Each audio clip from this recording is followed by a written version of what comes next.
welcome back to Gospel of Galactus. Today, I am extremely excited to be talking to, in our Heralds of Galactus interview series, someone with whom I tried to schedule this interview before, but due to a flub on my end where I completely ruined the time My fault. and a flood. Nope, I'm not letting you take the blame. It was me. But since he's already jumped in here, Dr. Josh Bowen, man, thank you so much. I know that most of the people who are going to be watching this will be well familiar with your work, but for those who aren't, do you want to kind of explain what you do and what your YouTube channel is geared towards? Sure. So, I mean, mostly my work is on the OnlyFans. No, I'm just kidding. Definitely kidding. Everybody's like fled now. No, I am Dr. Josh. I'm an Assyriologist, which means that I study the languages and cultures of ancient Iraq from roughly 3,300 to 300 BCE. So I specialized in like the languages of Sumerian and Akkadian. But in addition to that, I had a fairly extensive master's degree. I have a master's in theology in Old Testament studies. So, I've taken 6 years of Greek and 6 years of Hebrew in my master's study. And then I took a bunch of Aramaic and Akkadian and studied Ugaritic and Syriac and blah, blah, blah. So then when I got to my... That was hard. When I got to my PhD program, then I minored in Hebrew Bible, which is a pretty common thing actually to do for people that are evangelicals. They get a master's degree or like an MDiv or something. Mine was a THM in like biblical studies, and then they figure, well, they've got that mastered. So what they'll do is they'll get a degree in an adjacent field. And which is my best friend. Well, I guess I should say I haven't talked to him in many years. Life kind of went on. We didn't have any bad terms. It's just life. His dad, I don't know if you've ever heard the name. His father is Dr. Stafford Betty, who is a religious studies professor. Now, he himself did his degree in French at CSUB with me, but then during his PhD studies at Vanderbilt and on since then, he's kind of switched over to religious studies and Michel Houellebecq, which I found interesting. He went the linguistics route first and then got into religious studies. So I absolutely see that from the other side. People who go from the religious studies first, then go to linguistics. They're sort of hand in hand if you're going to want to study one in depth, right? It's basically critical. Yeah. It's like I guess that's sort of the thing that I did, and there are reasons, behind it why evangelicals have a habit of doing that. But what that did for me is I was able to minor in Hebrew Bible. So I took Hebrew Bible courses, of course, every semester, and then took comprehensive exams in it. But my focus was on ancient Near Eastern languages and literature. So, and I bet you'd be discussing comics when you were completing that degrry in Near East studies. That's what we talked about, right? Very first interview for getting into Hopkins. It was like, so look, that was your orientation day. They handed out a bunch of mix, and you're just like, look, guys, we know you thought one thing, but surprise. Right. Don't plagiarize. And this is actually what you're going to be doing with the rest of your life. Here you go. The reason I bring that up is because when we look back at ancient literature and our myths and how these things were written down, if we're just looking at the facts on the ground, just looking at like this versus this, is there a lot different between something like the Tabula Iliaca or a modern day comic book? When we go back and we look at how theologies and myths were passed down, and as somebody who's an expert on myths, maybe this would be the better way to frame it. How did they pass down this knowledge? Like, where did this idea of gods and beings and moral stories being wrapped into all of that, from whence did this originate? Like our best guess. Yeah, I mean, big question. And so I don't know that we have, like a firm handle on that. Certainly there are people that specialize in this area. But I'll try to comment as I can.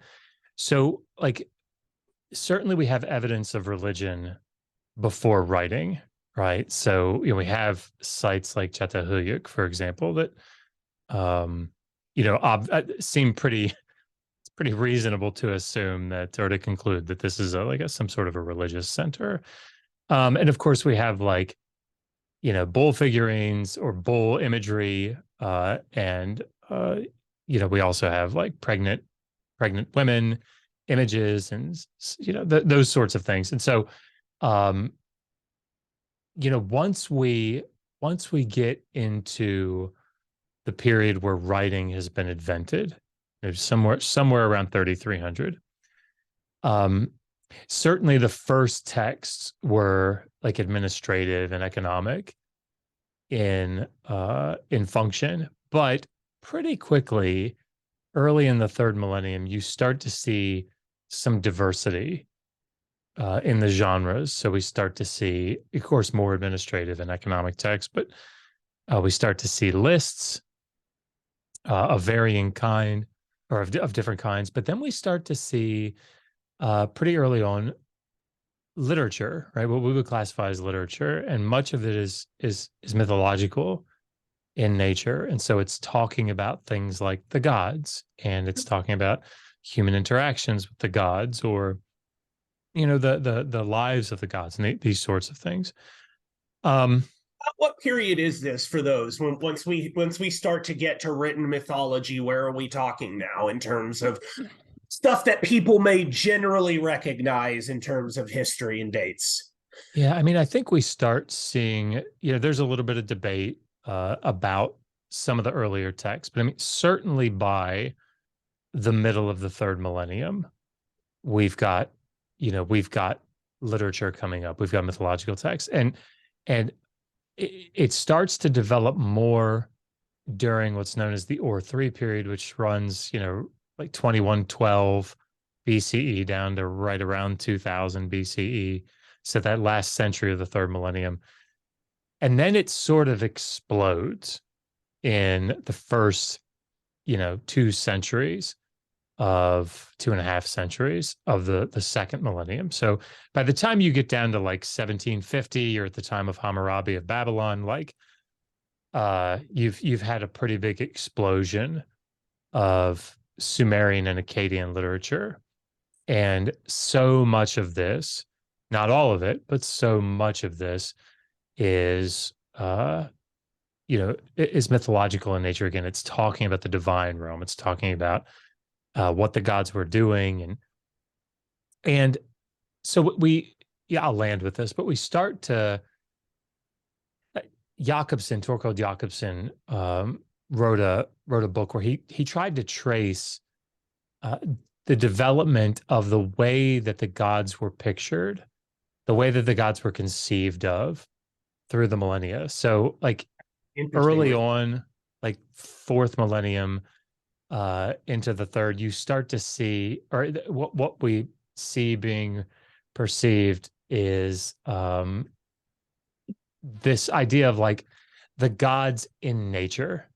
So you have the storm cloud, you have the sun, you have the moon. Like these are the early, the river. You have the early forms of the gods that are very naturalistic in nature. They're actually looking at the thing, and it's like it's they're not terribly anthropomorphized in the beginning. So the thing itself is actually the god, if I'm understanding you correctly. Yeah. The wind that comes, there's not a god causing the wind. The wind is the god at this stage. That's correct. Okay, yeah. Understood. And as time goes by, like I think the consistent thing that we see is that the social and political nature of the society at large starts to affect, and the mythology starts to reflect and take on characteristics of what was going on with people in society at the time.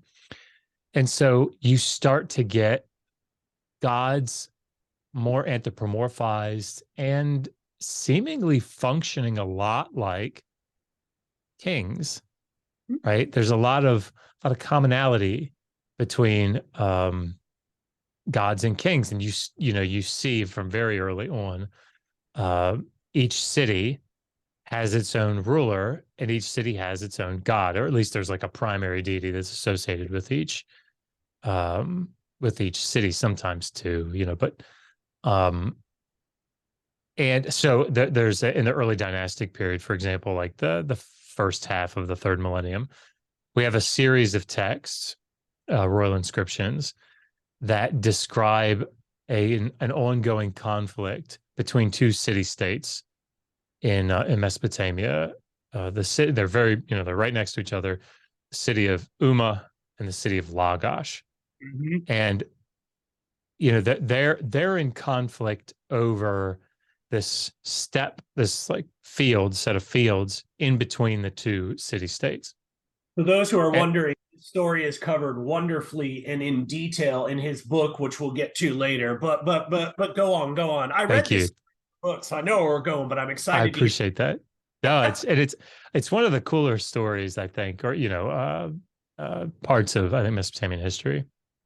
And there's this conflict over the fields because, of course, they're there for use as resource, for resources. And so, of course, if you could imagine two city states, the area in between, whose is what's whose. And now we only have documentation from one city's perspective, and that's the city of Lagash. And the way that it's described in the text is that Lagash is like in control, and they're the ones loaning out these fields at a certain cost to Umma. And Umma, the king of Umma, treacherously, continuously fails to repay his loan that he owns, the debt that he owes. And so battle continues to, conflict continues to arise between them. But the point that I'm trying to make is that there's a very vivid depiction of this part of this struggle in what's called the Stele of the Vultures. And if people just go to Google and type in the Stele of the Vultures, you'll see it. It's somewhat fragmentary, but you can get what's going on. In one part of the iconography and the imagery, you see the king and his forces, the human king and his forces, fighting against Umma, the enemies, right? Right. In the other part, the parallel part, you see the god of Lagash, who is Ningirsu, fighting against the god of, or like fighting in the divine realm. So he's got his divine battle net, holding the enemies. And the point, what the text is trying, or what the iconography, the stele is trying to get across, is that the battle on earth is reflecting the divine battle. So it was seen as a battle between the god of Lagash, Ningirsu, and the god of Umma, which was Shara. So Ningirsu versus Shara. So if Ningirsu wins, then Lagash wins, and vice versa. But again, you can see the connection, and kings, rulers started to take distinct advantage of this, to the point that they eventually were to say, everybody should give to the deity of this city. Now, translation, me. Yeah, it's not coming to me, it's coming to the god, but I am like the god's image in a sense, right? I'm his representative. Yeah.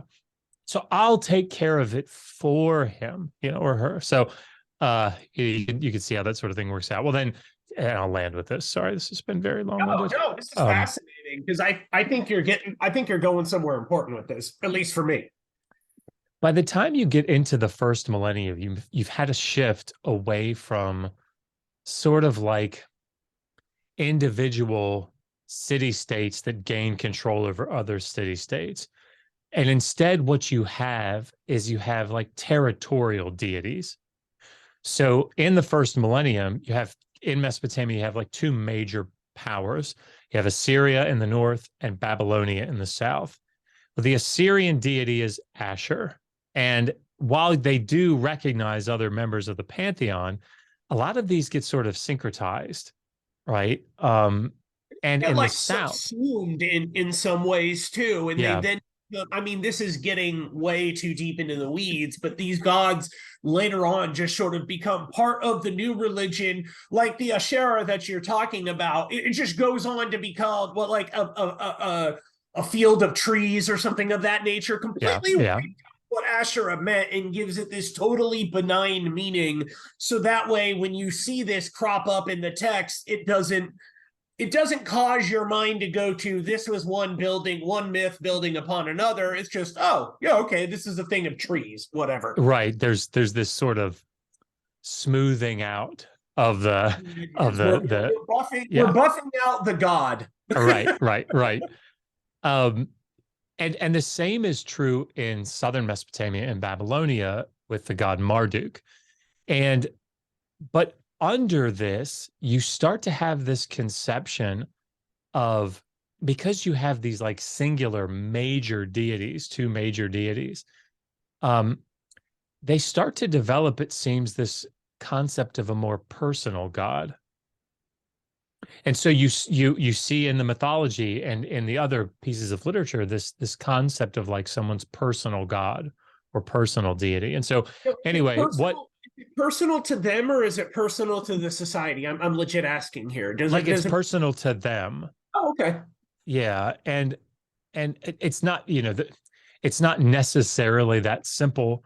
But like it'll talk about so and so was walking in the street. When Christians talk about their relationship with God, you could kind of trace it back to this point. This is when those interpersonal relationships between a god and the human beings sort of start. Is that kind of what you're getting? Very loosely here, understanding that it's not a one-to-one. I'm just trying to understand the concept. I probably should. It's difficult. It's difficult to make those. I think it's probably difficult to make those kinds of connections of necessity, but certainly I think there is this idea that as time progresses, if you then move to like the Hebrew Bible, sure. As the tradition progresses, you start to go from this idea that there's like a divine council, and Yahweh is one of the divine councils under the God El Elyon. And that idea sort of begins to develop more, resulting ultimately, I think, under like Zoroastrian influence, you start to see this type of dualistic idea, because then by the time you get to like the book of Daniel, for example, in the 2nd century, you can say things like, and of course it's been building up to this, but you can say things like, such and such angel was trying to get to you, but he was held up by this other evil, divine being. And now, of course, there are lots of reasons for this, and apocalyptic literature is all tied into this. But yeah, this idea that the God cares for you specifically, I think, is something that develops over time. And certainly you can see by the time you get to the 1st millennium, you start to see things like even Marduk himself can take special interest in the individual and restore the individual. Like, so it's obviously very complex, a lot of moving parts, but it develops, I think, is the point that probably you were trying to get at. I'm just trying to understand the concept, and instead I kind of pinned you into a box by saying, is this when this occurred? Instead of just focusing on the concept itself. But so here's a quote that I have pulled from one of my books, and I actually got it from Dr. Christopher Wood, who wrote a book called Heroes, Masked and Mythic, and Echoes of Ancient Archetypes and Comic Characters. And he talks about parallels between Achilles and Captain America and like Bucky and Patroclus. But the quote that's important here for us is, The term myth, as we commonly think of it today, was borrowed by English speakers in the early 19th century to refer to a story or a series of etiological stories involving supernatural forces or beings that reinforce religious ritual or belief. In essence, Homer's heroes were the ancient equivalent of the modern comic book hero. One might say that the comic book has its deep roots in the oral tradition of the ancient world. Comic book heroes, like the successive stories of the ancient Greek heroes, have evolved to match the trends and the values of their society. This is why I think what you said originally, I thought that, oh, hey, this is coming somewhere important for me. When you look at the origin of these stories, especially things like Marduk, I mean, is that what we're seeing here? We're seeing the emergence of values in societies that matter to Mesopotamia, that matter to their quarrel with the Assyrians. Is that what we're starting to see with the literature at around this time? How does it? What's the relationship between myth and the two separate bodies that we have here, the Assyrians and the Mesopotamians? Yeah, so myth, I think, is always going to reflect the values of the society that's producing them. And so mythology is used to wrestle with the difficult questions. Of course, the example that, we could all go to from the Bible would be something like the book of Job. Why is it that bad things happen to good people? Right. And Job is the way that, that late writer is trying to engage with that problem. And of course, there are connections that can be made to the Akkadian poem of the righteous sufferer, Right. where, you have, I think, strong antecedents. And of course, something like the Gilgamesh epic, if you think about the Gilgamesh epic. Which put a pin in, because we're definitely going to be talking about Gilgamesh. Excellent. But in this particular vein, if you read through the way that the Gilgamesh epic developed is you had older Sumerian stories. And those earlier Sumerian stories from, just before 2000, and maybe the last century, 2000, and then first couple centuries following, is you have these like Sumerian stories, like they're single narratives. So Gilgamesh and Huwawa, that's the story about Gilgamesh and Enkidu going off and fighting the god, or the god of the forest, Huwawa. That's its own story. Gilgamesh Enkidu in the netherworld is when he, that ends up Enkidu goes down to the netherworld. And Gilgamesh and Aga is another story where, but the point is that several of these stories, like Gilgamesh and the Bull of Heaven, is one that makes its way into the Gilgamesh epic. But the writer who formed the Gilgamesh epic brought together some of these disparate Sumerian stories, like these little novellas or whatever, and put them in to this longer epic. And in so doing, reworked them in such a way that he got his theological point across. Where have I seen that? Or heard of that after? I shouldn't say before. We need to be careful here, because right. Where have I seen that after? But there are obviously many, I think, truths that the myth is trying to wrestle with. But the one that sort of stands out in Gilgamesh, and we could talk about others if you like, but if you read the Epic of Gilgamesh, the beginning and the end, and I can't remember the term now off the top of my head, but form like it creates a cyclical pattern. So when you read the beginning, it says Gilgamesh is, there's a synthesis to it. Yeah, and what's happened, like there's something similar that goes on in the Titus Arch. There's something similar that goes on in the Warka vase.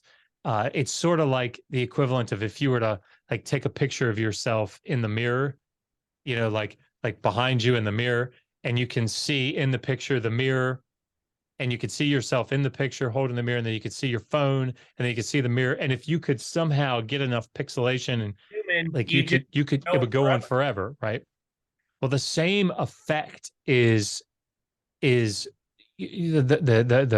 editor, the writers trying to bring about that same effect. So the beginning of the Epic of Gilgamesh starts off with they were talking about the walls of Uruk and the city of Uruk and how big it is and how magnificent it is, and open a tablet box and look at, hear about the story of Gilgamesh, and they brought back the secret lore and blah, blah, blah. Well, then Gilgamesh does all of his stuff, tries to find immortality, goes to all these great lengths, and finally comes back Empty-handed. and empty-handed and says, but look at the walls. Look at brick-built Uruk. Look at how big, and it's like a direct copy. Like it's the way that it starts and the way that it stops Just is leads the right same. back into That's others. exactly right.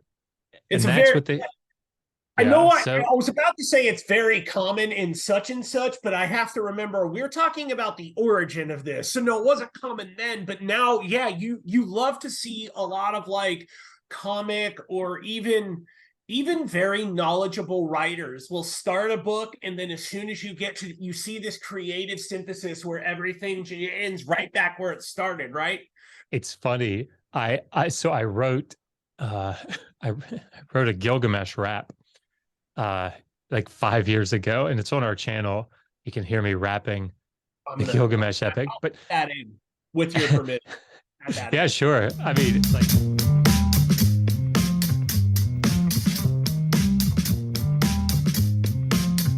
So here's a little story about Gilgamesh with a hip-hop beat to keep it nice and fresh. But can this ancient story teach us something new? After all this time, are the lessons true?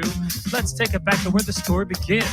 Home of the Mesopotamians, ruled by a king that was part divine. The people of Uruk all fell in line. Now you think he'd do his people right, but he slept with all the ladies on their wedding night. The city hoped the gods would come to the rescue, so they made a hairy creature called Enkidu. Man and beast, it was quite complex, but the lady made him human when they had some. Well, she took him to the city to confront the king. When Gilgamesh was about to do his thing, a rumble ensued, and in the end, both the king and the newbie were the best of friends. Gilgamesh.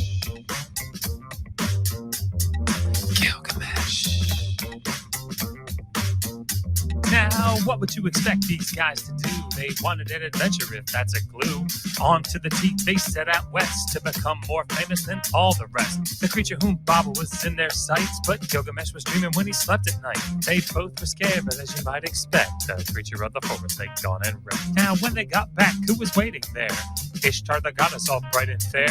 Marry me, she said to her newfound hottie, but giving it to her, Gilgamesh was not. He told her about the guys to whom she'd been engaged. This set her into a full outrage. She got the bull of heaven and let it loose, but our heroes demonstrated that they had the juice. Gilgamesh.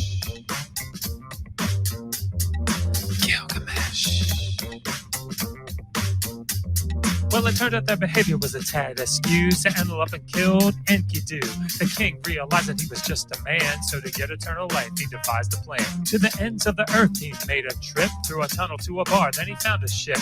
It took him to the guy that survived the flood. Utnapishtim was his name, and he said, "Hey, stud, you can't get eternal life like me, but I'll tell you about a plant that's in the sea." To get that plant, he took a dive. Now he'd always have the power to survive, but the plant was stolen by a snake. Can you believe his luck? Why can't he catch a break?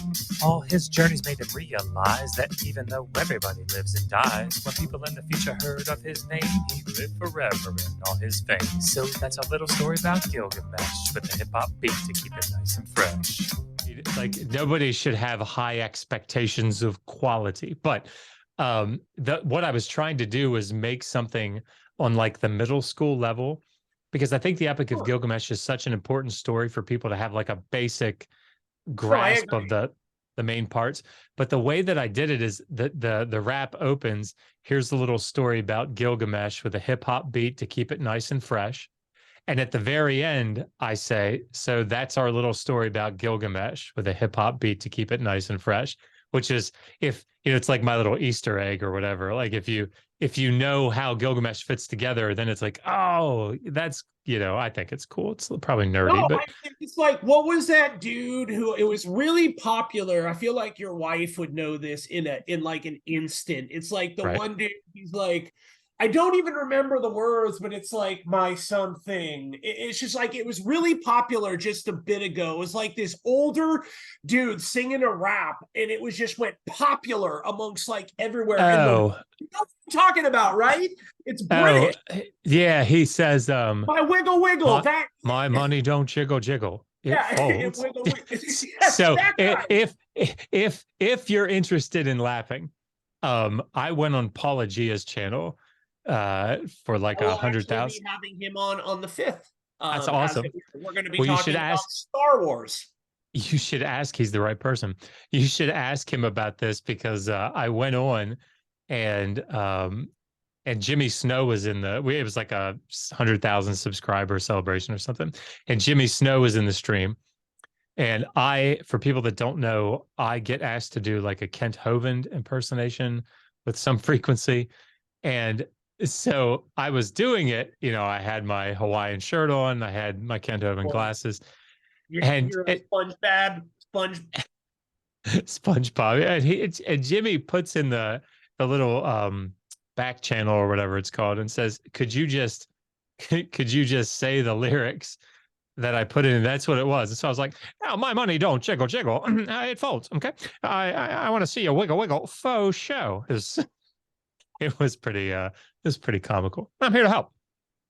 Man, that guy just, the worst part is like, I grew up in a very evangelical family. So I say I grew up in, my grandma got rid of me just as soon as she could.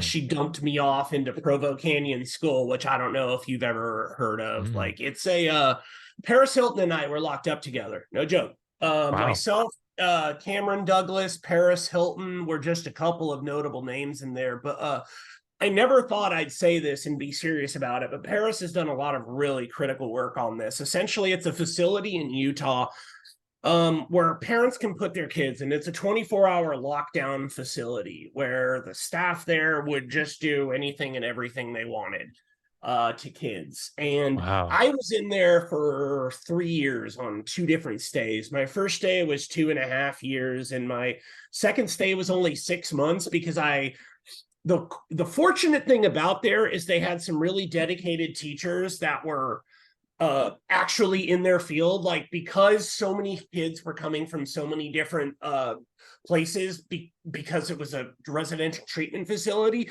they had to have an academic curriculum that could meet all 50 states. And so the professors and the instructors that we got were actually like MAs in their field, and that was pretty beneficial. But like, growing up in that era, like, Kent Hovind reminds me just so much of all these little programs that my mom used to put me on with Lou Dobbs, or Dr. James Dobson, not Lou Dobbs. I always get them mixed up. Or Bill Gothard, or just, I can't count the number of times I was on like the this or the that, because, like I was telling Kip Davis the other day, like, my mom used to go to Cypress Evangelical Free Church in Orange County. And I remember as a child being out on the streets holding up like "Don't Kill Baby" signs. And like, wow. The way it was explained to me as a child, right, is my mom would come to me and I'm like, why are we doing this? I didn't understand it. It's a Saturday. I don't want to go to church on Sunday, let alone on Saturday. We're standing in front, like, doing this thing, and the best explanation I get from her is like, well, you don't want them to kill babies, do you? And I'm like, no, I'm 6 years old. Of course I don't want them to kill babies.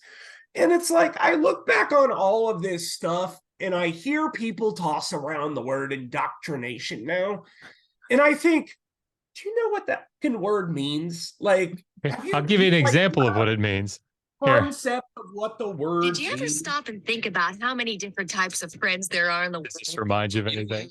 It's really nice to have someone like you to talk to after a hard day. Someone who listens, who doesn't ask. Someone who really understands. Do you have those like McGee and Me videos? McGee and Me. Oh my gosh. Wow. That brings back some. The one that I remember is when they had like the what was that show on Nickelodeon with the slime? Double Dare? Yeah. Double Dare. McGee and Me had like a version of Double Dare where he got really proud and thought he could win anything, and then he got really beat, But that Adventures in Odyssey stuff, man, like, sorry, I probably should have said trigger warning to the audience. Sorry about that, everybody. But it's some stuff, right? Like, yeah. It just, it just kind of, just. Well, I've taken us way off course. Sorry about that. Like, have you though? Because this all kind of ties back into things. So, like, we're talking about moral lessons here, and like, if in theory, right? If one were to take a book like not your normal comic book, like just one written for a kid, one-off, but one that has like this moral message, it's written well, the art is all there. How much is different from what's being done with these books versus what's being done with these tablets that have survived? What are the actual differences between these things? What did they focus on? I know you don't know a lot about comics, but you know a hell of a lot about steelies and tablets. Well, I'll say this. Something comes to mind immediately. And that is like whoever is in power gets to decide, right? And so I guess recently there's a transform. I don't think it's a comic. I think it's an actual video, but there's probably a comic version. But there's like a Transformers, like a new Transformers series, a cartoon series. Oh, there's a new cartoon series out, yeah. And one of the characters is trans or non-binary. I can't remember which one. And like, so this is a great example of like competing mythologies that are attempting to drive the moral values of those, that they're trying to reach, right? So you have something like Adventures in Odyssey or Focus on the Family. They might have their own comics or mythologies or whatever. Frank Peretti or C.S. Lewis. Yeah, that's right. There you go. Frank Peretti, great example. And they're trying to drive through story, through like fantastic characters, like the Sons of Anak, if you remember that Frank Peretti kids teen novel or whatever, like trying to bring about the Anakim and the Sons of Anak and it's not mythology, but like the superhuman nature of that.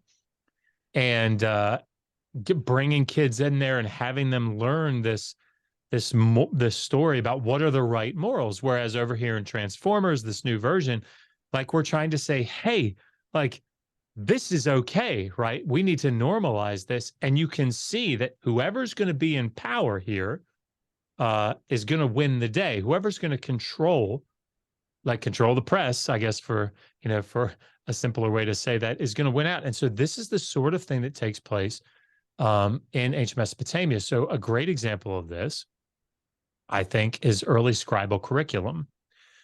So starting probably in the late 3rd millennium, at least, that we have evidence for, we have evidence for the way that scribes learned to read and write Sumerian and Akkadian. And we have really good evidence for this from the early 2nd millennium, like the actual tablets. I wrote part of my dissertation on this. And actually, it's in... I was like, you got the books there.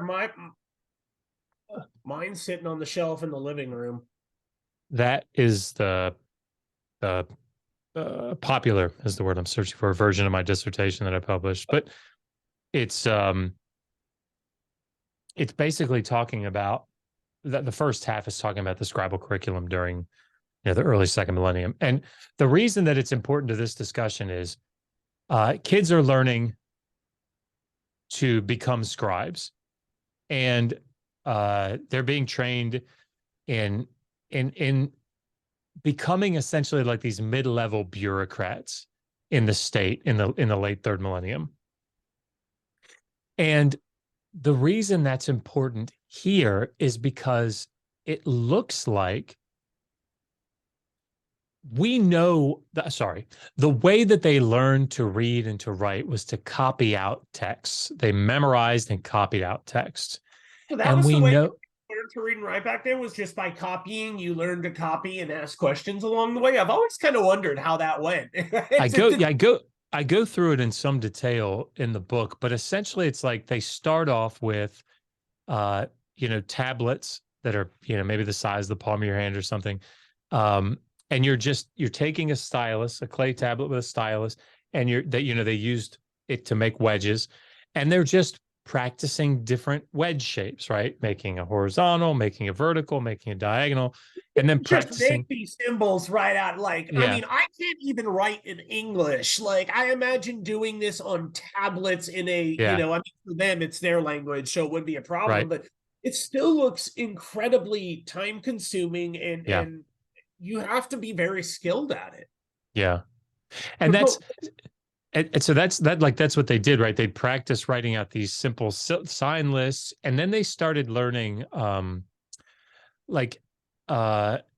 tablets that taught them different sign values. So without going into all the different things about cuneiform, there's a composition called tu ta ti, and those are the three main vowels that you see in Sumerian. And so that you'd have a text and it just says tu ta ti, bu ba bi, pu pa pi, wu wa wi, gu ga gi. And as you can see, the pattern that's being derived there, they're just trying to get all the different signs that have all these different values memorized by the student so that they can learn how to just use the system itself. Well, then they started to copy out lists of vocabulary. Once they learned how to actually put the signs together and what the signs were, then they'd write out like long lists of trees or long lists of stones or long lists of stars. And they just memorize them and then copy them out from memory. And they're building up this vocabulary. Okay. Later on in the curriculum, the more advanced side of the curriculum consisted of copying out myths. There were also some royal inscriptions, but many of them were myths. And the reason that they copied them out, and there's a phenomenal Assyriologist by the name of Nick Veldhouse out of Berkeley who wrote a book on this. And essentially what he's arguing is the text that they curated to be part of the curriculum were great for learning to read and to write, but they would memorize these myths that talked about this Sumerian past, this Sumerian history, right? And so it talked about these kings from the third millennium, or the way the gods interacted with the kings, or it talks about we had like royal inscriptions, that praise the king or praise the god in relation to the king. Anyway, it created this like unified cultural history, and it indoctrinated the students who were going to go into the bureaucracy.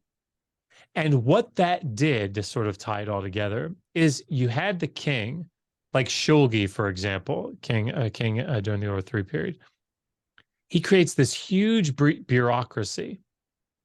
And by training the scribes who are going to work throughout the bureaucracy in this shared cultural history and thinking very highly of the kings, it created this great loyalty to the system, right? And to the heritage that is Sumerian heritage, right? And what they're bringing into this dynasty, and is really ingenious from a control standpoint. No, it is.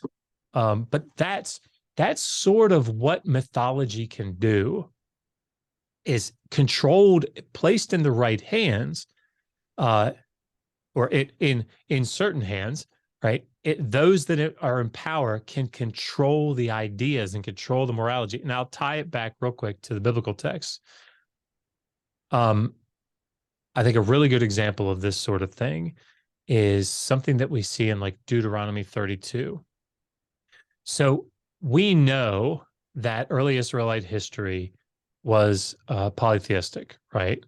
And so you have, it was very similar to what we see at Ugarit, right? With the Ugaritic texts that talk about Baal and Asherah and El and Anat and all these, these We still divine see it figures. in the Bible now, Yes, which is why absolutely. you have the two disparate accounts of the flood, you have the two different creation myths, so on and so forth. But yeah, I mean, and what's happening in passages like Deuteronomy 32 is the concept that you see from Ugarit was that you had El as like the patriarchal old deity who was at the top of the pantheon, and then El and his consort, his wife, whatever, Asherah, had 70 sons. Yep. And if you read through, and they became this part of this divine council, if you read Deuteronomy 32, it talks about Elyon, which is like short for El Elyon, the Most High God.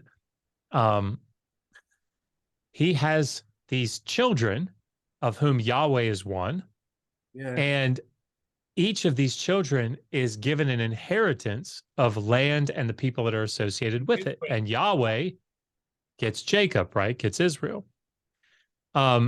This same sort of idea is seen in Psalm 82, where Yahweh stands up among his brothers, the divine council, and like scolds them for not treating the vulnerable in society, with care. Anyway, but what the text does is those that are composing this or editing this, redacting this, they're reworking the text in such a way so that the reader, those that are following these mythologies, are subscribing to their conception of the divine realm and the morality that comes along with it. And they do things, as we were talking about before, like buffering out, right? Or buffing out some of these concepts that, they don't really want them emphasized. Reinvention. Like, this is where they start saying, like, okay, we're going to take these gods, we're going to buff out the stuff that doesn't work for us, and we're going to now say, oh, Elohim, yeah, that's just another word for Yahweh. Never mind that. Like, I remember I was watching Esoterica, and I think it was Dr. Justin Sledge who said, the image that we think of when we think of, generic God, not Jesus, but Old Testament God, this white-haired wise man, that's El. That's not God. That's Yahweh he was a storm god, one of two storm gods. And so you start getting into this mythic reinvention, which is really interesting to me, because I still see that even now. Like, I think it's interesting because you see this going on and it's kind of outside our lines, but James Gunn is rebooting the DC universe, and there's this whole fight over who's going to play Superman. Like, what should Superman stand for? This, that, and the other. And you look at the heart of, well, what is Superman's story? He's an immigrant son, Superman follows like almost the savior son that everyone else does. Sun God, he's powered by the sun, all of these things. And there's this argument over things are too woke. Should Superman be embracing of this or that or the other? Like, I feel like it doesn't matter what it is. It doesn't matter whether we're talking about Superman or we're going back talking about El versus Yahweh. When they're adopting these gods into civilization, it feels like, okay, we're going to take what works for us, and what you read is going to be what we think is the best possible interpretation for how to live your life according to our standards as a society and what we worship. Am I understanding that? Is there a little slightly more to it, obviously? No, I mean, I think that's correct, right? Like, if this is why you see a lack of like univocality in the Hebrew Bible, and certainly in the rest of the ancient Near East, there's not this like one voice, because you have varying writers that are like essentially putting down, often in mythological form, like their idea for what is correct. And you'll also see And I actually just taught a course on this. I was out with Derek Lambert at Mythvision. I was out in Washington State with him last week, recording these courses, and one of them was on slavery, and another was on like the use of earlier mythologies in the Old Testament. Sure. And one of the consistent things that we see in the Old Testament or in the Hebrew Bible is not just a reuse of earlier mythologies or mythological concepts, but a polemicizing of them. And one of the clearest examples of this, I think, is in the flood tradition. And if you look back to the Mesopotamian flood tradition and the story, like the myths like Atrahasis and Tablet 11 of the Epic of Gilgamesh, you see that the god Enlil, who is responsible for sending the flood, he's said to have acted irrationally. He's said to have not thought this through. He's said to have acted wickedly, right? This evil thing that he did. I can't imagine why someone would think that about a world-ending flood for somebody that picked up a stick on the wrong day, but But the reason that this functioned, one, is because they had a different concept of how deities could function than those that are editing and composing and redacting with the Hebrew Bible. But also because you have a good guy god in the story, and that's the god Ea. Ea's the good guy, right? Ea's trying to preserve some aspect of humanity. Okay. But the point is that when that flood story, that flood tradition makes its way into Genesis 6 through 9, in that primeval history of Genesis 1 through 11, you see they're not just pulling in the story, and you can see where they're doing it, right? Some of the shared language that it uses, the story of the dove and the birds going out. But what's more important, I think, is looking at what they do differently. And one of the big things that they do differently is that the story opens in Genesis 6, 5 to 7, where following this thing about the sons of God having sex with the daughters of men and the Nephilim and all this stuff, is that it says God looked at humanity and all the thoughts of the intents of their hearts, only evil continually. I mean, that's pretty emphatic what the text says there. Who is responsible for the flood? Well, in the Mesopotamian tradition, people are just multiplying, right? They're just having sex and filling the earth, and they're making a bunch of noise, and Enlil can't sleep, and that's why he sends the flood. That's capricious, right? It's irrational. It's whereas flooding your entire house because the downstairs neighbor won't stop making noise. Yeah, right. Yeah, I can't sleep, so I'm just gonna drown everyone in the building.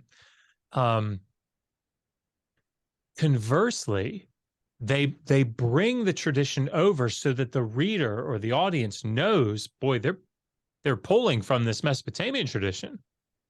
But the way that they rework it is to say, but you remember that the God that sent the flood in the Mesopotamian tradition was evil and capricious. It's bad. Is the bad guy. In our story, Yahweh has to send the flood because man has become so wicked. That polemic is intending to make a huge theological point that the audience is supposed to walk away with. And that is Enlil and Babylon, bad. Yahweh, good. That's interesting. I see the basic narration and I see even the subtext, but the fact that there is a subtext even going beyond that, that's, I think the reason I don't think in those terms is because I'm neither a Babylonian nor an Assyrian, so these things aren't forefront at the in my everyday life, but it absolutely makes sense when you phrase it like that.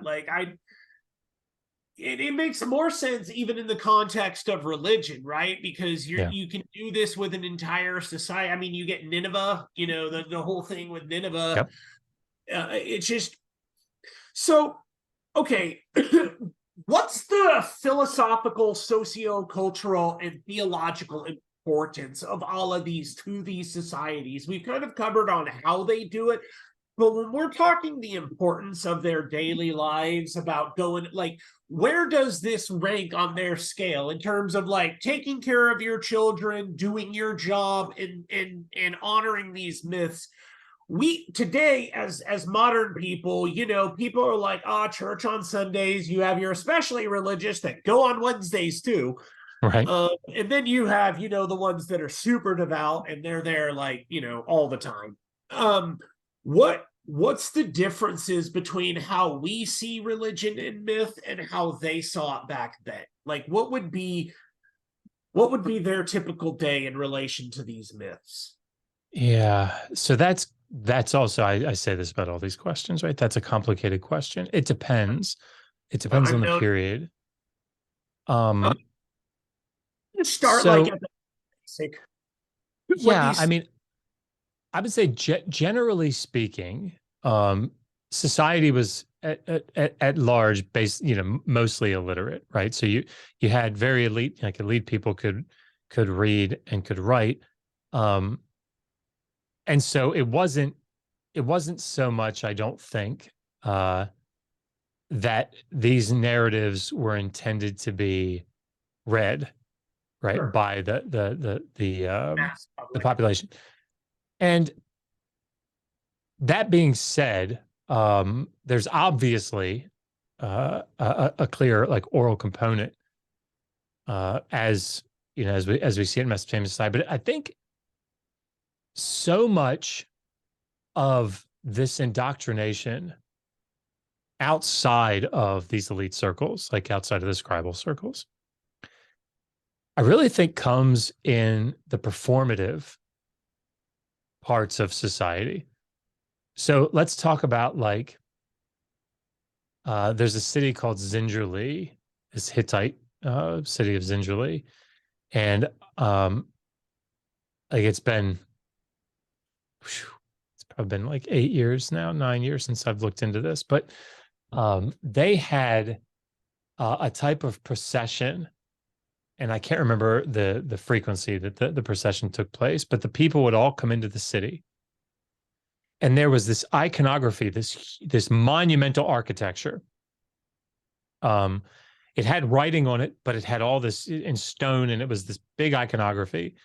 But again, massive stuff, like massive statues, massive like orthostats. It was some. But the point was there was text involved. I mean, you could look at it and there'd be text on it. But like the people, it wasn't, we don't think that they could actually read it.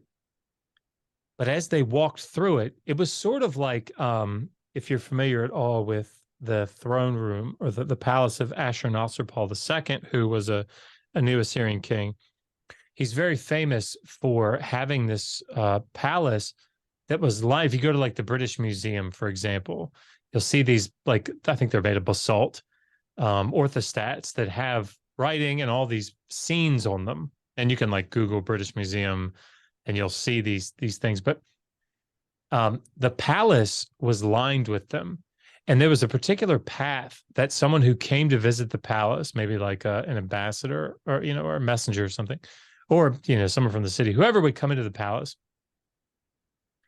they would make their way up to the king. And on that path, they would be confronted with all of this imagery. And it was intended to it's like a comic book on the way to meet the king. You're like, yeah, that's right. This is what you need to know. Yeah. And images of violence, images of, like the king and interactions of the divine and those sorts of things. But it told a story in a way. And so, okay. These are things that were ritualistic, they were performative, that people were faced with particularly I think when they came into contact with the city. Another very important festival that was celebrated that would have been also, I think, performative is particularly during the first millennium in Babylonia, you had the New Year's festival, which is called the Akitu festival. And part of the Akitu festival was reciting the very, very famous story of the ascendancy of Marduk, the Enuma Elish. And like the point that I'm trying to make here is the society didn't necessarily have to be literate to be confronted with and understand the religion and aspects of the religion. But the thing that I think is very important is to recognize that it is those that are in control that are, again, curating that message. And so I think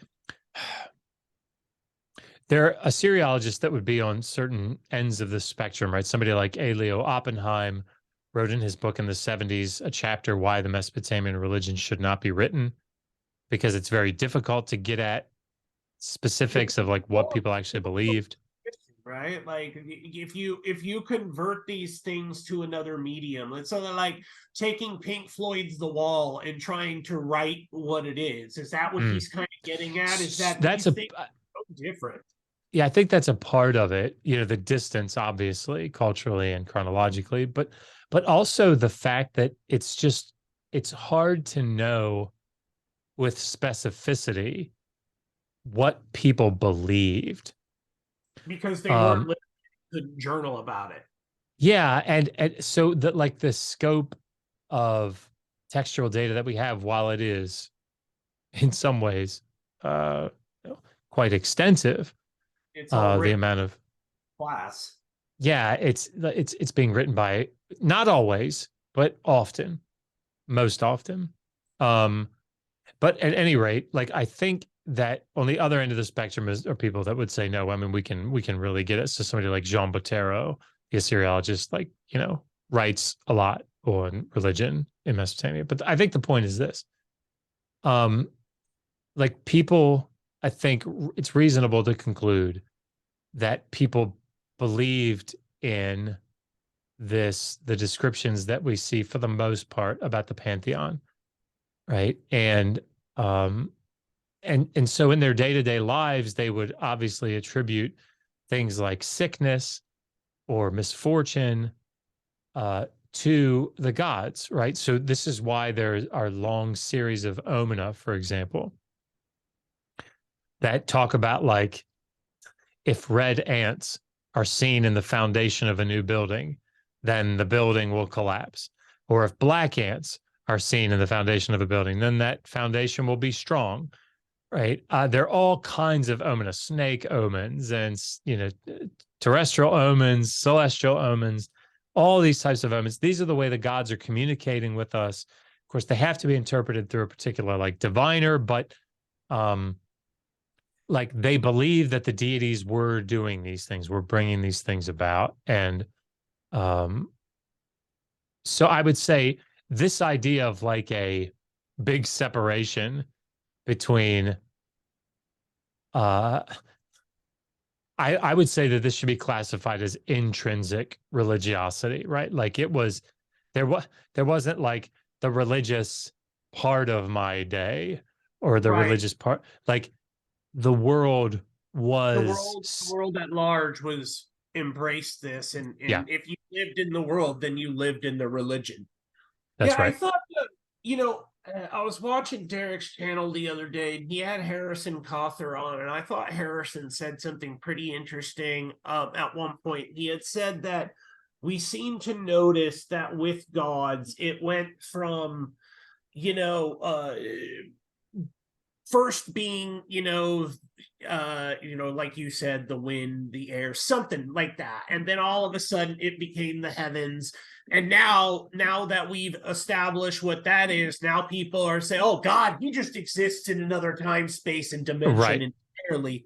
The more we understand about the world, like it seems to be the more that theologists have moved. Like in the Bible, God is, I mean, even if you go to Genesis, God is walking amongst them in the Garden of Eden, having conversations with, he's a dude, right? Like I mean, I think he lies to them in Genesis 3, right? And actually on Mythvision, Dr. Kip Davis and I did a video together with Derek.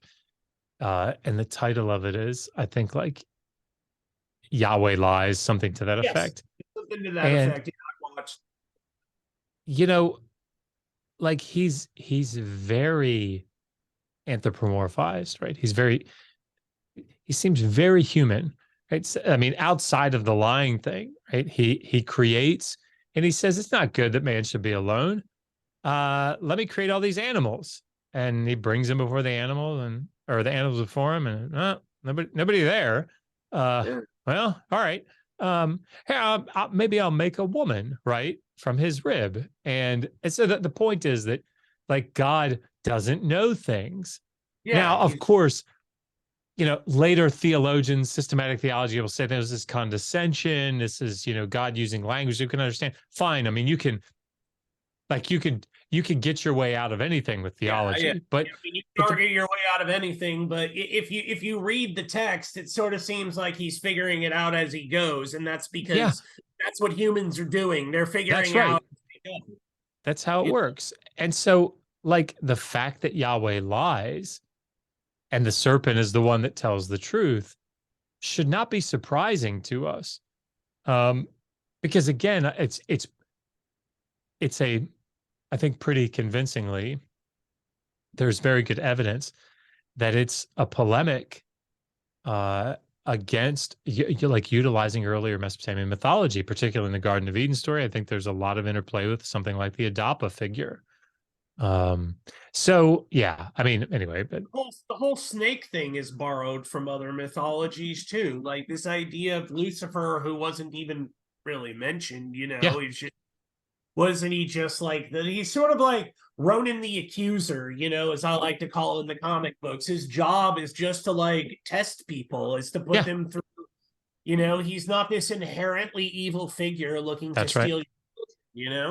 That's right. Archie Wright has a really good book about this. It's like The Development of Satan or something like that. Also, like Elaine Pagels has done a lot of work on this. But yeah, I mean, like if you look at the Garden of Eden story, like this isn't like a satanic figure. That's a later theological development, right? Some of the places that you want to look back at this are like Gilgamesh Tablet 11, right? And just like for the audience, very briefly, like Gilgamesh makes his way out trying to find immortality. He finds the flood survivor way out at the end of the world and says, how do I get immortality? And Utanapishtim, the flood survivor, says, well, you can't. Like, I got it because I survived the flood and the gods convened and granted it to me. But like, nobody's going to convene the gods for you, man. But there is this plant and it's down under the water. And if you go down and get it and you eat it, like you'll turn young again, right? You can get eternal life that way. And so he goes and he gets the plant. And he's really excited. And on his way back home, he stops to take a bath. And what happens? But a snake comes along and steals and eats the plant. And this is part of a theme of somebody getting this close to immortality and losing it. So we see it with Gilgamesh. We see it with the figure Adapa in the Adapa and the South Wind myth. And then we see the same thing in the Genesis Garden of Eden story. And a snake is involved in ensuring that they miss out on the chance of immortality. So yeah, there's just a lot there that I think, again, what is believed, what is understood, the messages that the people that are treating these texts as sacred, it's all curated by those that have control of the story. And I think that on the whole, it's not an unfair thing to say that in the ancient Near East, there's not this big separation between like the secular and the sacred. You don't have that. These things are sort of all pervasive. While I am way more interested in what you have to say, I would be remiss if I didn't at least ask one comic-based question. So when we look at the characters that are in the Eternals, and I know I kind of linked you to them, we have Gilgamesh, we have Kingo, which obviously is a little bit different. I know there's one other one I sent you as well, but in terms of what you were able to glean from these characters, like Kingo versus like Gilgamesh, how strongly does like Marvel draw? Who were these characters in mythology? For first of all, like that's probably the better question here. Like, who is Tiamut? Who is Kingo? Who is Gilgamesh? Yeah, because like certainly you're going to have the expertise on the comic. But I think if I can paint the picture for who they are in their mythological traditions, maybe it can be illuminating for how they fit in. Because one thing, before I explain some of the background, one of the things that we want to be really cognizant of is there is this tendency, particularly among like Christian apologists, I think, to import more meaning than is intended, and then to retroject it back, right? So I think I have an entire book of that as well. It's like looking at like I did an interview with Dr. Greg Stevenson the other day on like Paul's version of kenosis and like Thanos, and I really don't think Thanos was thinking about Paul during that time, but I love the discussions anyways. So right. I fully agree, but I'm gonna do it. No, but I mean, see, I think this is what makes these things so interesting, is because when you know who Gilgamesh is, then you can see a perfect example of this is the movie "O Brother, Where Art Thou?" Yeah. It's supposed to be built on the Odyssey, right? And so you go in with the expectation of all this, Odyssey themed stuff happening. But like I walked away thinking, okay, I see what you did there, but like, did you even read the book? Like, do you know the story about the Odyssey? Did you watch Demolition Man? Mm-hmm. It's supposed to be based on Aldous Huxley's A Brave New World. Huh. That's why there's a line in there where when they first meet in the sewers, right after Spartan gets to Ratburger. I love the movie, by the way. Like, it's my guilty pleasure. And he looks up and he's Simon Phoenix there talking, and they're like, we should kill him now. He even makes the illusion. He shouts, "It's a brave new world, John Spartan." That's like the illusion right there too. Like, but that's I'm like, so funny. I don't know if they're the same, but I think it's another example of that, of like these modern importations of ancient myths with a new twist where you're like, I'm not sure if that makes sense, but okay. But the thing is, like, it doesn't have to. That's part of the beauty, I think, of intertextuality. Because see, I used to really like poo-poo somebody that would import or reuse some sort of earlier theme in something new. But I think oftentimes sometimes it's being done haphazardly, right? They get like an idea of, or even maliciously. Yeah, or maliciously. But I think a lot of times there's intentionality behind it but anyway. So Gilgamesh is, we think he was actually a real king of the real city of Uruk in the early dynastic period, the like early to mid 3rd millennium BCE. But really, he has a lot of mythological traditions behind him, and he is like this 2/3 divine, sort of superhuman, who is obviously much bigger than everybody else and much stronger than everybody else. And he has obviously the Epic of Gilgamesh behind him, where he, gets his partner in crime, Enkidu, who's also really big and created by the gods, but just a little bit weaker than he is. But they go on all these adventures to try to find immortality and make a name for themselves. But that's Gilgamesh, right? He's the giant, right? And of course, this tradition gets picked up in the Bible, and then in the later, more so like in the later intertestamental, or not intertestamental, like the later Second Temple period, non-canonical text. But So that's Gilgamesh. Kingu, who I think you said Kingo. Yeah, he's pronounced Kingo in this, and I was like, Yeah. I think it's Kingu in the original, right? Yeah. What's Kingu's story? So Kingu is like the consort of the sea goddess Tiamut in the story about Marduk's ascendancy that we were talking about earlier, the Enuma Elish. And I taught on this in that course if people are interested in hearing it in more detail. But We're the gonna have Enuma all of your courses, and at the end of this, I want you to tell people where they can find it. I try and put links to cool. courses and books in this, so Thank you. anybody who needs this stuff can go down below at the end of this, and when this goes up, it'll have a link to Digital Hammurabi. It'll have a link to any courses that you have out. If you're on OneDram as well, we got that taken care of. Anything you need, you just got to tell me where to point it, and it'll be up there. Continue. But the epic, I mean, the Enuma Elish is actually itself a reworking of an earlier myth called the Anzu myth. And the Anzu myth, the antagonist, like the enemy in the story, is this bird called the Anzu bird that has this thing called the Tablet of Destinies in his control.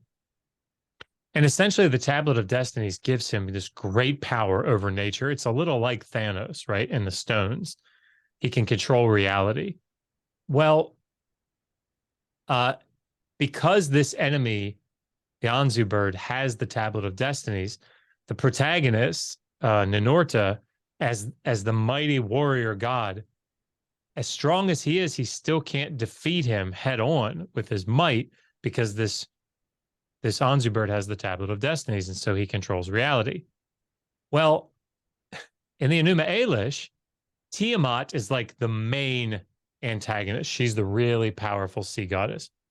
Her consort, Eternals, Tiamut is the celestial, who's the absolute antagonist of the, maybe not antagonist, but for the purposes of the film, it is an antagonist. And it has no pure role other than judging what it was sent to judge. But Tiamut is the actual like king being of this whole thing. I see. Well, she creates a series of monsters to help kill the gods. And then she takes the Tablet of Destinies and connects it to the chest of Kingu, her spouse, her consort, or whatever. And the reason that that's such an important part of the story is that if you think back to the Anzu myth, because Anzu had the Tablet of Destinies, he was like undefeatable head on. He had to be tricked through cunning.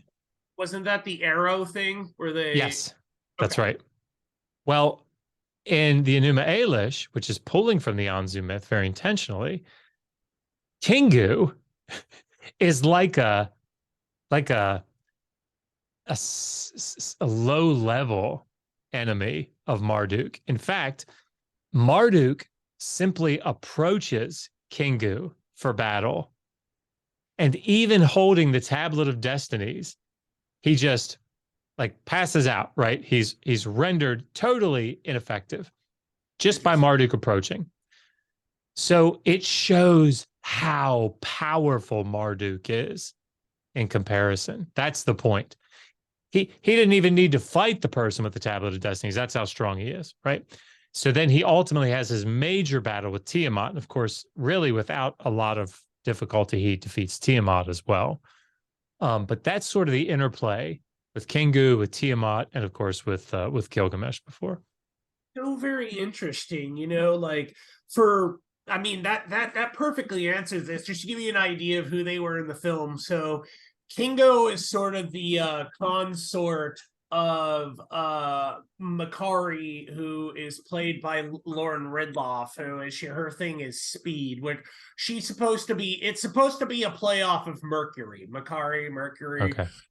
which is where Jack Kirby drew a lot of the mythology from these things. It's part Mesopotamian, part Greek, part, you get things like Icarus, Mercury, and so on and so forth. So Tiamut is sort of in this pantheon of gods that are called the Celestials, which were sort of created after the first firmament in Marvel theology.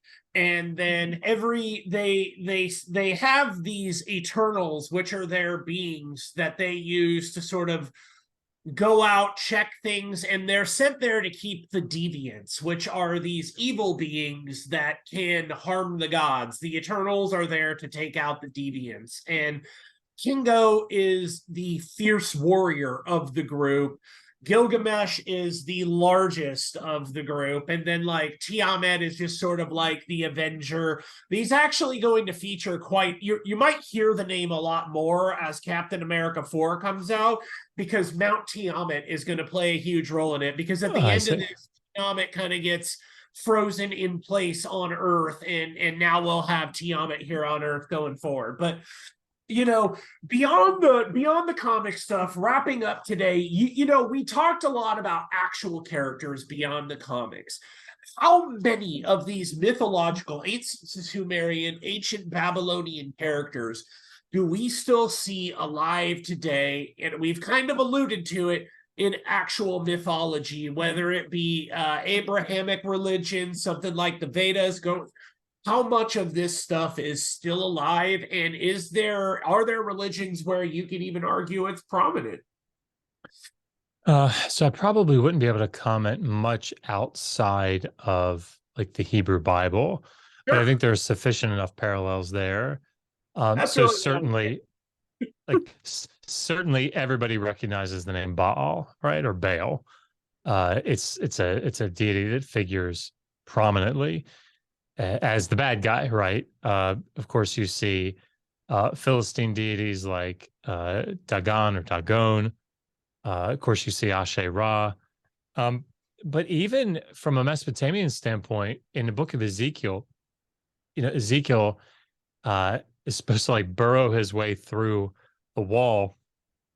And when he does, he sees the women weeping for Tammuz, who is Dumuzi in Mesopotamian mythology, who is one of the things he's like a dying and rising god, right? He's the god of like agriculture or the vegetation, and when he dies and comes back, and that sort of shows but they also have them worshiping the Queen of Heaven, and so like again, these are all placed in those are bad, right? Don't like those situations, context in the text, but they're present and you can see them in the mythology. Elohim is the exception.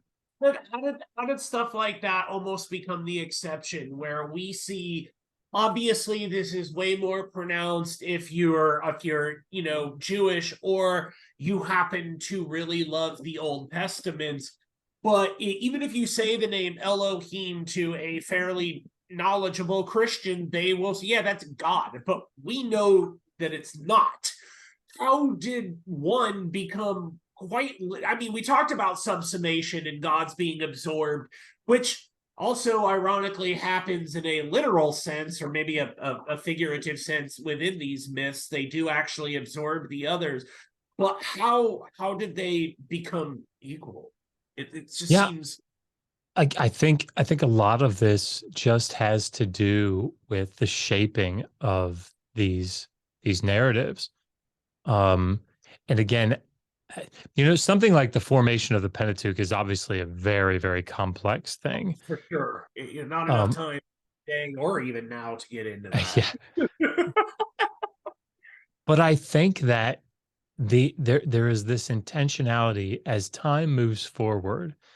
And as I think, either as the sources get combined under source theory, or as these later theological redactions take place, in either case, there's a shaping that is meant to downplay, to downplay the other deities, as you were talking about, so much so that in many ways they get demythologized. We can close probably with this example because this is a really good one. In Genesis 1, we have pretty good evidence of interplay with the Enuma Elish. It opens the same, similarly at least, with like a dependent clause. Everybody thinks it's in the beginning God created the heavens and the earth. But a better way to translate this is probably when God began to create the heavens and the earth, which is a temporal clause. And it's part of a Mesopotamian pre-creation setting way of describing this creation narrative. And so that is precisely what you see in Enuma Elish. Enuma Elish means when on high, which is setting up a temporal clause that's talking about the creation of the heavens and the earth.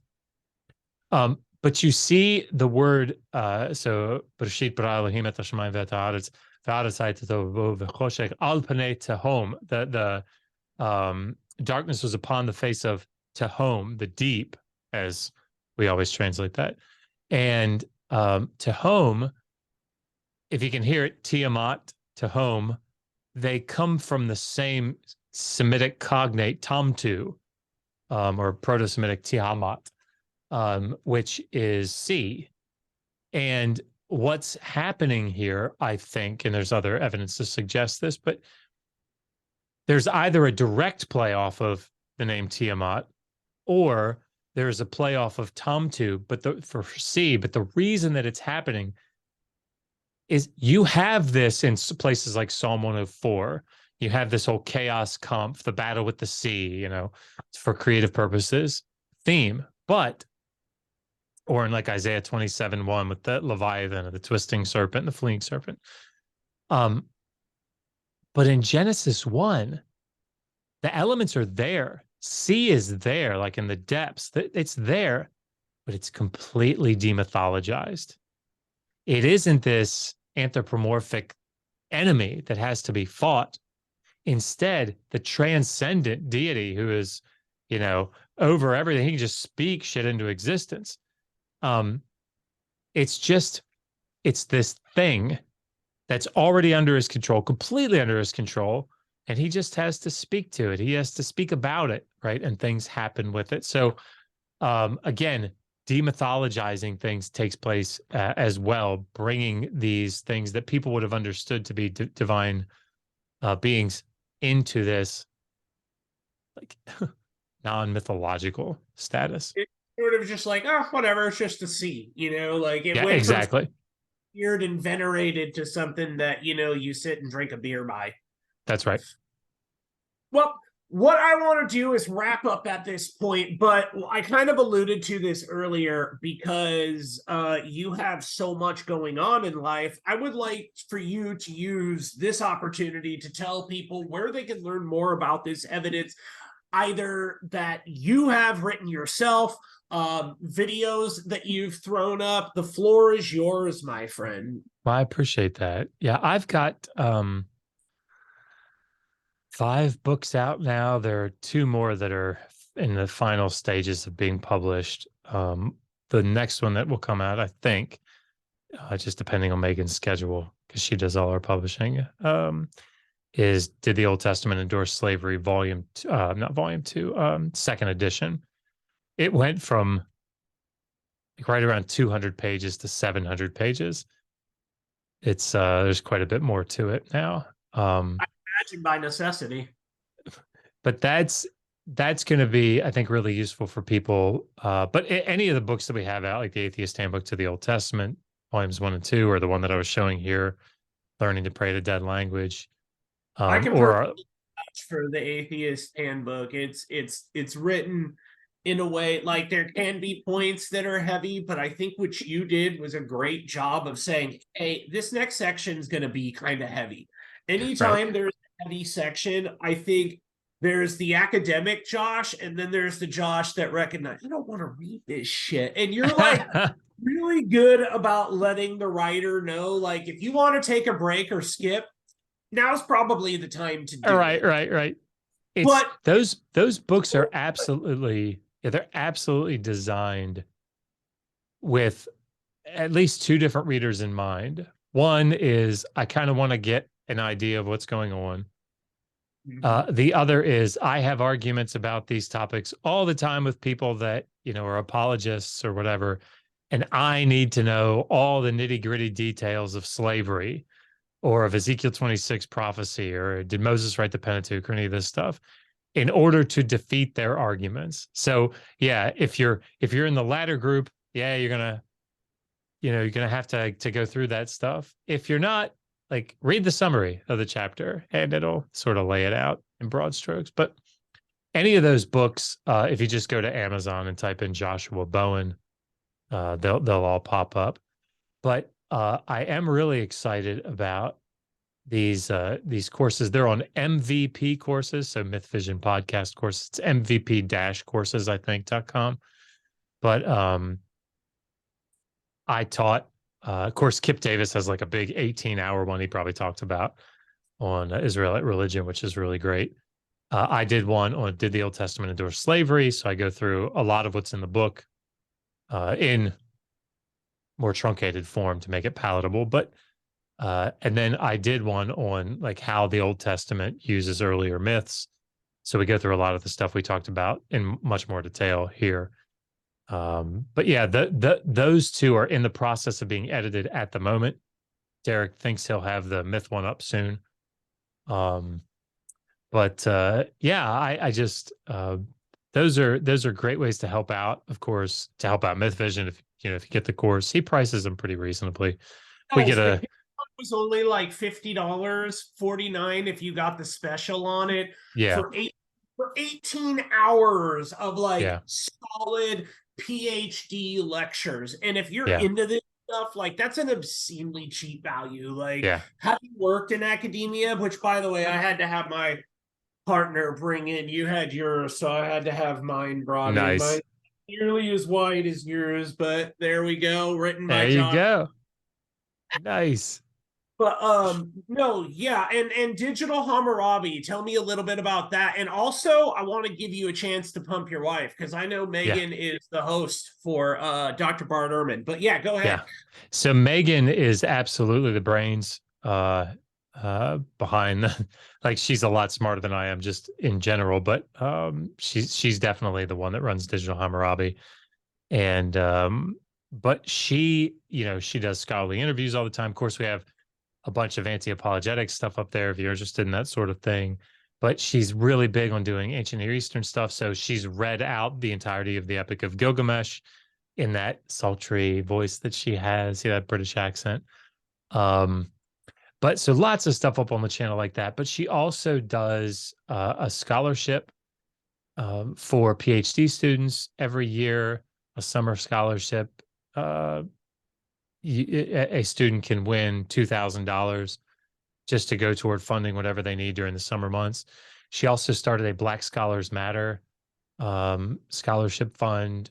And so, like, she does a lot of stuff there. But like you said, she was handpicked by Bart Ehrman to be his host of the Bart Ehrman Misquoting Jesus podcast.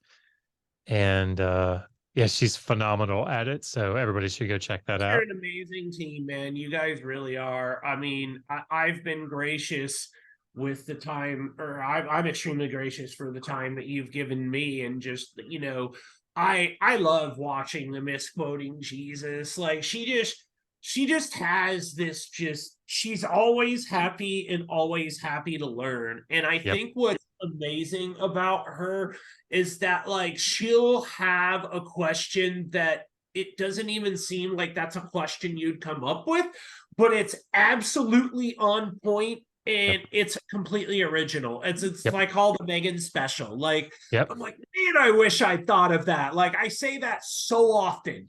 The first few episodes that she did with Bart, she would like run the questions by me, and I'd just be sitting there like, how did you come up with that? That is brilliant. I mean, I spent 6 years in seminary doing this New Testament stuff, like, damn, that's amazing. So yeah, but she has that mind, she has that mind. She's pretty brilliant. I can absolutely see it. So I'm going to wrap this up, and then Stan, I just wanted to say one thing to you and we'll get you out of here. So if you like this, please go follow Josh on you can find him on Twitter at DJ Hammurabi 1. And he always posts a ton of content on there. And also you can follow the Mythvision podcast, which is where Derek has a lot of this content up. Just extremely important if you're into theology, mythology, and like it's a one-stop shop. And I love the fact that you guys do that. So Dr. Bowen, I just want to say thank you so much for loaning me your time and gracing us with your presence here to talk about something that is a little bit outside your wheelhouse, but maybe still was a little bit of a fun conversation for you. Yeah, absolutely. My pleasure. Thank you for having me on. That's going to do it for this episode of Gospel of Galactus. Thanks, everyone, and check in next week.